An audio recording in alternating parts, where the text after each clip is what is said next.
Hey, what's up guys? Jerry here, aka Barnacules, and today we're going to be talking about net neutrality and what you need to know about it and why we need to fight to keep it in place.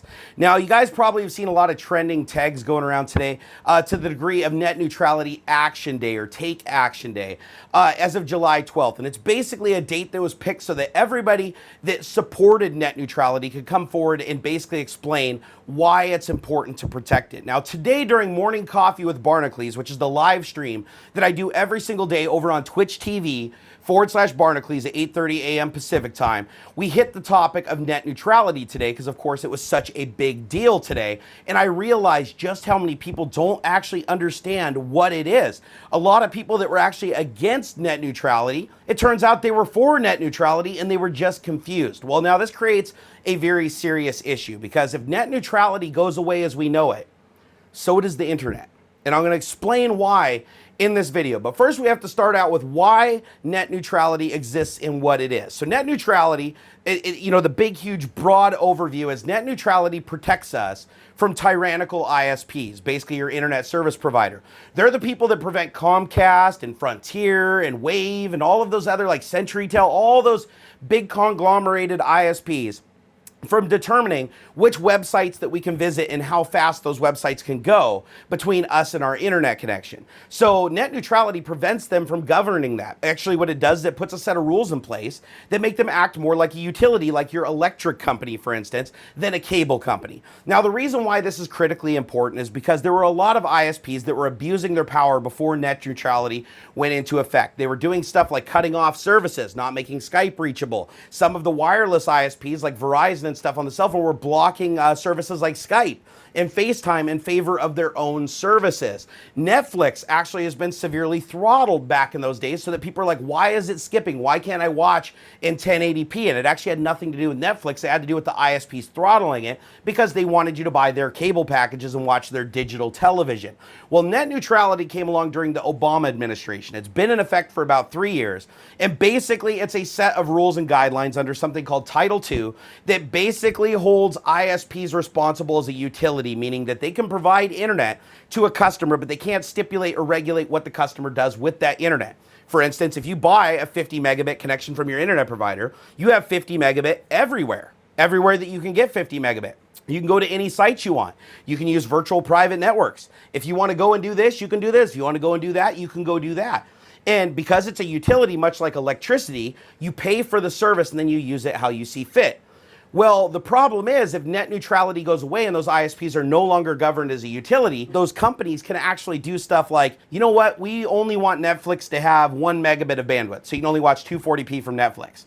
That'll encourage customers for Comcast to basically get their digital cable package and watch their television shows because they're going to be higher fidelity than if they did that. It's also going to empower the mobile carriers. They're going to disable Skype. They're going to disable Discord. They're going to disable all of the services that allow you to talk over the internet with your friend's voice for free because they're going to want you to use their service and burn up your minutes talking. And they're going to want you to use their conference service. You kind of see where I'm going with this? So net neutrality was something that was put in place to make internet service providers accountable like utilities companies. Now, let me give you an example here that might make it a little bit clearer. Imagine that you pay for electricity. Now, the way electricity works is you pay a certain amount per kilowatt per month to use that electricity. Just like with the internet, you pay a certain amount per gigabyte, because most of the connections have a cap. Some are unlimited, but they're never really truly unlimited. But let's just say, you have 200 gigabytes a month you can download for $50. Well, look at it from an electric standpoint. Your electric company sells you so many kilowatts for, $150 a month.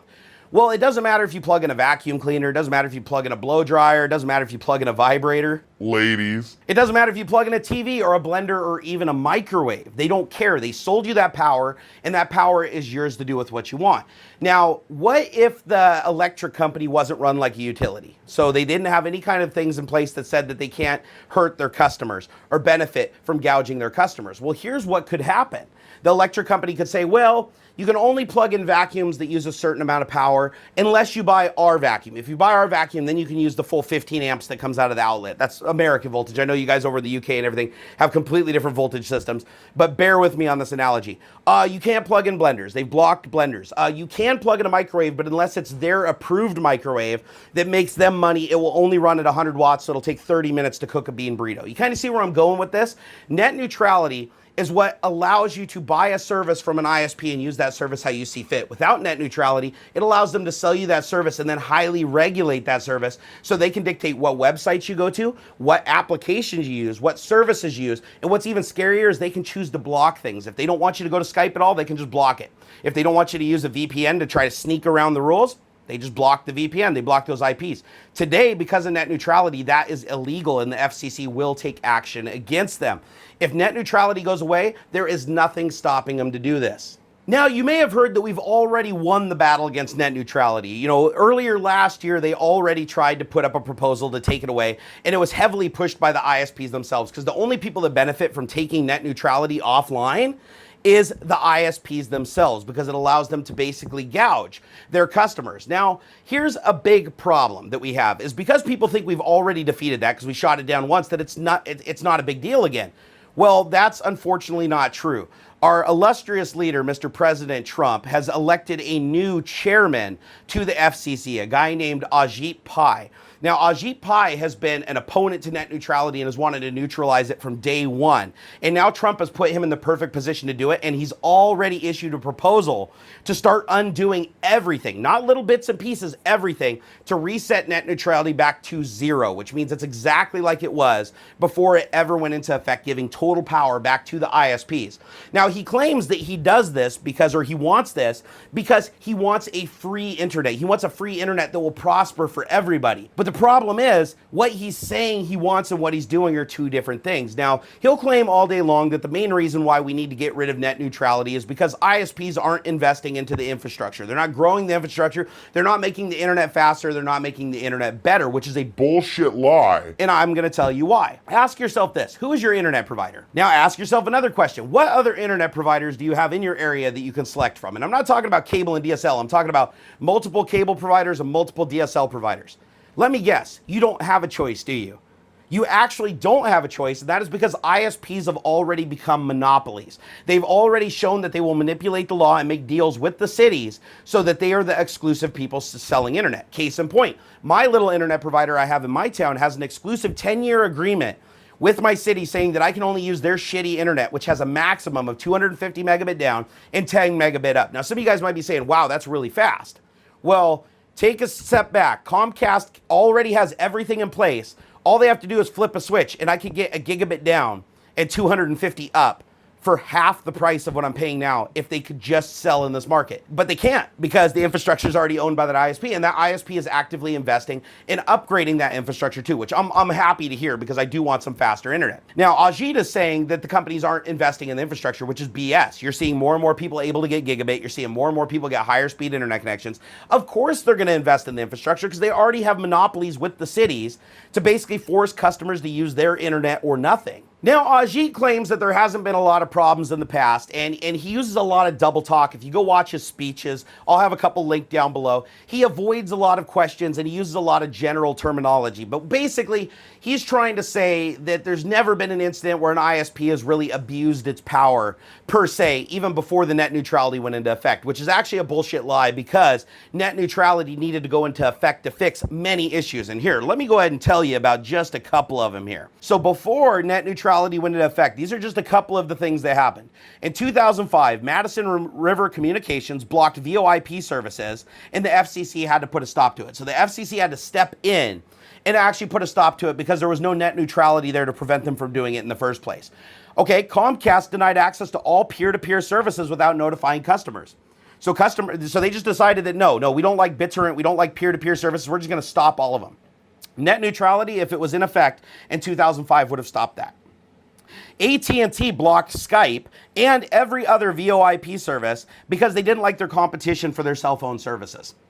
That was in 2007. They didn't get stopped until net neutrality. When net neutrality went online, it kicked them in the nuts and they couldn't do that anymore. Metro PCS tried to block all streaming except for YouTube. They actually sued the FCC over this. That was in 2011. Now, of course, they can't do that because of net neutrality. It protects us. AT&T, Sprint, Verizon all blocked access to tethering apps in the Android marketplace because they didn't want you to be able to use your bandwidth on another device other than the cell phone. That's crap. Verizon demanded the Google block tethering apps on Android because it let the owners avoid a $20 tethering fee. And there was a $1.25 million suit in favor of the plaintiffs, suing them for this. So they won. Luckily, they won. But again, if net neutrality was in effect, it wouldn't have even been a legal argument. It would have just been they broke the law. It's open and shut. AT&T tried to block access to FaceTime unless customers paid more money. So there you have an extortion situation where they're like, well, they're using FaceTime, so let's see if we can get some more money from that, even though it's a service that's just using internet bandwidth that you, the customer, already paid for as a utility. Verizon stated that the only thing stopping them from favoring some content providers over other providers were the net neutrality rules. So Verizon is actually on the record publicly speaking that the only thing preventing them from locking down services is net neutrality. Curse that net neutrality. Curse it.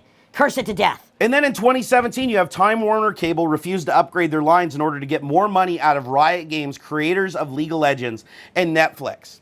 So you can see that these companies are actually doing a lot of nefarious things. They're already trying to abuse their power to extort more money from you for a service that you already paid for. Do you think that's right? I personally don't think that's right, and most people don't, and that's why net neutrality is so important. But the problem is, so many people don't know what it is. That's why I'm making this video, because there's so many people that are arguing me saying, we need to get rid of net neutrality, because they thought that's what people were saying. They thought that net neutrality was a bad thing. I don't know if it has to do with the verbiage of it, but a lot of them didn't realize that what they wanted was net neutrality. They didn't want it abolished, but they were fighting for its abolishment because they were confused. Now, the issue has been confused so much by the ISPs themselves and the media that it's really hard for you to know which side to be on. Well, I'm going to clear that up for you right now. If you like a free internet, if you like an internet where you can do whatever you want with the bandwidth that you have, and that you pay for that bandwidth, and you pay for that modem, and you pay for that service, and you should be able to do whatever you goddamn well want to with it, then you are pro net neutrality, and you need to do something about it. Now, if you happen to be one of the few people that think that net neutrality needs to go away because you trust the ISPs to do the right thing, please go do a little research and find out that the ISPs were not doing the right thing, and that's the whole reason that net neutrality went into effect in the first place. Now, a couple of other facts that I want to drop on you right now is Ajit Pai, the new chair of the FCC. Guess who put him in the chair position? Trump did. Trump put him in that position because Trump wants to undo everything Obama did. Doesn't matter if it was good, doesn't matter if it was bad, doesn't matter. He just wants to abolish anything that Obama was responsible for because he's just got a hardcore boner to just kill anything that Obama did. He doesn't care about the ramifications. He just wants, so he put Ajit in power because Ajit was one of the few people that actually was challenging this and wanted to fight it. And another piece of evidence that you need to know, or information rather, that you need to know, is that Ajit used to be a lawyer for Verizon. Ajit used to actually be a lawyer for Verizon. Do you really think that that's the person who should be the chairman of the FCC? We honestly didn't really get a choice. I mean, Trump put him there because Trump wanted to abolish what Obama wanted to do, but what I don't even think Trump realizes is this could even potentially kill his access to the internet as he knows it today. And we all know that our illustrious leader Trump likes to just post anything that's on his mind, kofifi and everything, and attacking people and bullying and even screwing with nuclear powers while he's sitting on the toilet via Twitter. And that is his free use of the internet. And now he's appointed somebody and he's trying to kill something that's in direct opposition to that. Now, keep in mind, not really, because Trump has an infinite amount of money, which means he can pay for every single service. He can pay to even create his own ISP if he wanted to. He's that 1%er guy that literally these laws don't even affect him, right? So he doesn't care about the fallout out of it, but you and I do. We do care about it. We want net neutrality, guys. Net neutrality allows the FCC to step in and regulate internet service providers. The internet service providers aren't hurting for money. They got tons of money. They're still charging me $100 a month for my shitty little internet connection, and they're charging everybody else $100 a month too. They are getting plenty of money. Net neutrality is the only thing preventing them from nickel and diming us and gouging us and selling us plans where if you want to use Facebook, you got to pay an extra $5 a month. If you want to use Netflix, you got to pay an extra $10 a month. You're going to start seeing websites showing up as channels and packages, like when you get your cable. You know, your cable packages. They always come with 10 channels you don't watch and one channel that you want. You're going to start seeing websites bundled together and services like Skype and Discord bundled together. Guys, you do not want that. Trust me. And you can do your own research. Do not believe me, guys. Don't go, oh God, this fat guy on the internet's full of shit. Go do your own research and come to your own conclusions. But please do not just make assumptions. Go out and look at it, because a lot of the shit that I didn't even think that was that bad, once I went and looked at it, it was. And after the conversation I had on Morning Coffee this morning on my live stream over on Twitch, it was abundantly apparent that people didn't know which side to be on, and they didn't really know what net neutrality was. And that's, again, why I'm making this video. Now, you guys are probably asking yourself, what can I do sitting here on my ass to preserve net neutrality and ensure that it doesn't get just stolen out from underneath us? Well, that's a good question. And the answer to that question is not to let these little proposals slip in under the radar because we think that it's a non-issue anymore. We need to hit it head on. The best way to do that, guys, is you can contact the FCC directly at 1-800-CALL-FCC.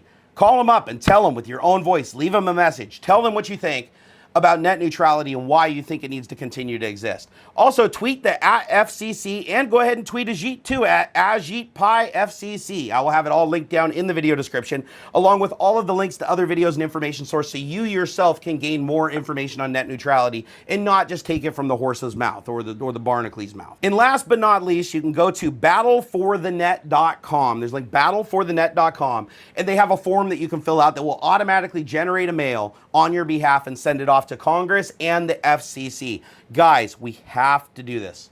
We absolutely have to do this. This is one of the most important videos that I've ever made. And you guys know, if you've been watching my channel, I make a lot of videos on advocacy for privacy, especially against Microsoft and their spying in Windows 10 and companies that take advantage of us and our information.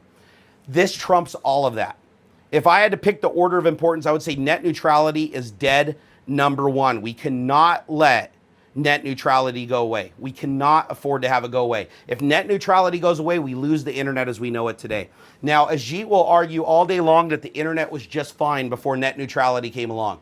But that couldn't be further from the truth. Do your own investigation. The internet was headed in a bad place. People were not getting the services they wanted to. People were having bandwidth issues. Companies were having problems growing. Ajit will have you believe that those companies actually say that they want net neutrality, but in realism, they would do better without it. No, companies like Netflix, companies like Facebook, all these big companies are coming forward in support of net neutrality, including Google.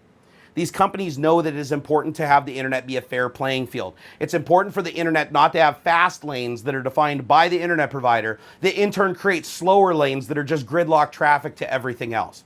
It's not fair. Think about it, guys. Do you want an ISP where if 10% of all the people on that ISP go visit a new fancy website because it's really cool? Now they figure that out, they record that data and go, oh wow, everybody's going to that URL. We're going to go ahead and throttle that down to 1 kilobyte a second and issue a notice saying that it's $10 a month if you guys want to get that site at full bandwidth. Guys, you pay for your internet, you should get your internet. If you pay for 50 megabit, you should get 50 megabit. If you pay for 500 megabit, you should get 500 megabit. It makes no sense for you to buy a high-speed internet access connection when they have the right to throttle you everywhere without any kind of scrutiny. And the worst part about it, guys, is this wouldn't be that bad if there was competition. If you had 5 cable provider ISPs in your jurisdiction, it wouldn't be a big deal because they would all fight for your business and they would all slowly start to kind of self-regulate themselves to be the most attractive internet provider so that everybody would pick them and it would solve its problem. But guess what? There is no competition. Comcast is usually the monopoly in the area that it serves. Wave's the monopoly in the area it serves. Frontier's the monopoly in the area it serves. Charter's the monopoly in the area it serves. All of these companies have already been abusing their power to make sure that they're monopolies in these areas, which means you don't have a choice. Please do your research if you're unsure about it, but damn well don't just sit there and forget about it. You guys, right now, Ajit is trying to pass legislation to pull that all out. He's trying to do a reversal. He's trying to undo it all. Not little bits, not change the verbiage. He's trying to kill it completely, which is even worse than what they tried to do earlier on that we defeated, which is just modifying it a little bit. Do not let him succeed. So all the links are in the video description. I will have all of the stuff, all the step-by-step things that you need to do to maximize your impact in the petitions and your message to Congress to make sure this happens. Guys, if we're not loud about it, they're going to win. And I will tell you this, if net neutrality goes away, I guarantee you we will never get it back. We will never get it back. Anyways, guys, this is completely a bad move. Ajit is trying to screw everybody. And now he's the chairperson of our FCC. I understand the chairperson of FCC needs to understand law, but not in the context of trying to hurt us as consumers to make things better for the businesses. They need to hold the businesses liable and keep them honest. And they're already making tons of money. You guys can go do the research yourself. Their earnings are up every single year. Their infrastructures are growing every single year. There is absolutely no reason for net neutrality to go away. And if you look at every one of his arguments, he has yet to say a single thing that's guaranteed to happen in our favor. If net neutrality goes away, his entire argument is based on we need to trust the ISPs to do the right thing. I think the ISPs will do the right thing. We need to get rid of net neutrality so that the ISPs are less regulated. Well, if the ISPs don't need to screw us over and bend us over a barrel, then why is net neutrality a problem for them and why are they trying to get rid of it? Ask me that. It's like if you want to get a cookie out of the cookie jar, you don't go, hey, Mom, Could you just walk away and not watch us? I promise I'm not going to grab a cookie, but I really don't want you watching me while I'm near the cookie jar. You know you're going to grab that cookie. All right, guys, take it easy. And until next time, and be sure to come on over to Twitch TV/Barnacules down below. I am doing a daily live stream every day for 2 to 4 hours in the morning, 8:30 a.m. Pacific Standard Time. We have a lot of fun, and we're going to talk more about net neutrality tomorrow, amongst other topics. And and this is the first video in mini to kick off the YouTube channel again. So if you guys have been waiting for YouTube content, don't worry, more is coming down the deck, coming down the stream. We got the Stream Deck review coming. I'm going to be reviewing some other technology, got some other hardware that I want to review, and some of it's actually obtainium stuff that people can afford. Oh my God, is your mind blown? And please, guys, I know sometimes you feel lazy, but this is the one time you really, really, really, really need to listen to old Uncle Barnacules. Let's do something about this. Please mail everybody you can, fill out all the forms. Please expand that video description. It's critically important.